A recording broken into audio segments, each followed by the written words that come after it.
Star Wars games, especially those of the ambitious variety, are no strangers to development hell, the term that audiences and developers give games that are in limbo with on-again off-again production schedules and indefinite TBA release dates. It happened to Star Wars 1313, a cancelled action-adventure game from now-defunct developer LucasArts, and now it looks like it could happen to Visceral Games' still untitled foray into the Star Wars universe. It's happening because its developer, the aforementioned Visceral Games, has officially been scheduled for closure as of this morning. So, what's to become of the Star Wars game? According to EA Executive Vice President Patrick Soderlund, a complete redesign. Our Visceral studio has been developing an action-adventure title set in the Star Wars universe.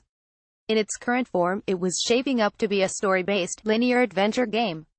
It has become clear that to deliver an experience that players will want to come back to and enjoy for a long time to come, we needed to pivot the design, Soderlund said in a blog post. A development team from across EA Worldwide Studios will take over development of this game, led by a team from EA Vancouver that has already been working on the project.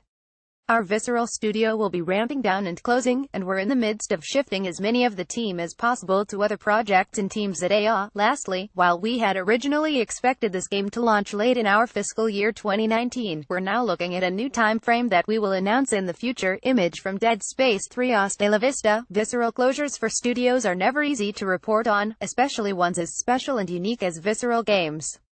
This was the company that had developed the beloved Dead Space franchise, iconic The Godfather games, and two of the better The Lord of the Rings games. The company began back in the late 90s as EA Redwood Shores and has since done extensive work adapting films into decent, well-made games, while creating new popular IPs like Dead Space. Visceral was one of three EA development studios known to be working on a Star Wars title, the other two being BioWare and DICE, the latter of which is releasing Star Wars Battlefront 2 on November 17, 2017. Here's why we love Star Wars.